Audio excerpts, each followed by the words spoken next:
playthrough, I'll put it on the touch and tilt. Yeah. It's quite difficult to talk and play, so you have to focus in a bit, but I'll do what I can for you. Okay. And can you introduce yourself, please? Yeah, so I'm Stuart Tilley, Game Director of WipEout 2048. Where is it you're from? I'm from The Average Gamer in the UK. You're a video games, yeah. UK video games blog. Yeah. So, what I'm doing. is this your first Wipeout game? Have you worked on other ones? It's my first Wipeout game. I made the 2 roll cage games back on PS1, so it was always an ambition of mine to do a Wipeout game, because I was always in competition with them. So I'm using the rear touch here to accelerate my ship, and I tilt the Vita in order to steer around the corners. Nice gentle movements. And I use the front touchpad to fire my weapon. Now obviously these touch and tilt controls are an option. You still have the traditional Wipeout controls for fans of the previous games.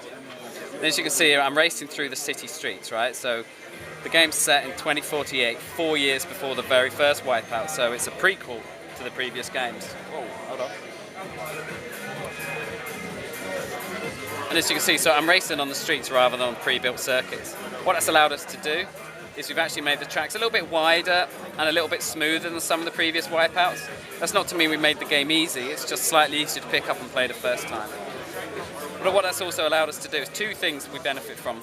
First is that allows us to have more dogfighting with the other ships, a lot of wing-to-wing action. And the other thing is, as you get further and further through the game, it allows us to really increase the speed of the ships. In fact, WipEout 2048 has WipEout's fastest ever speed class. You've got a new speed class now in addition to Super Phantom. Super Phantom is what it is, yeah.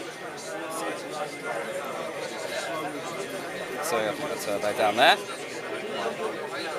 So as well as 10 brand new tracks, and 20 brand new ships, and a whole new WipEout 2048 Vita exclusive single player game, we also have a brand new online campaign mode.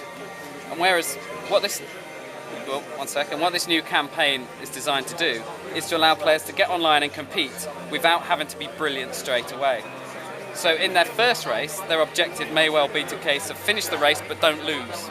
And so if they can achieve that objective, they unlock future races and future objectives. It may well be a case of in one mode, one player might have to win the race and another player might simply have to shoot that player with a missile. So you can have objectives to do whilst playing online without having to be fantastic at the game.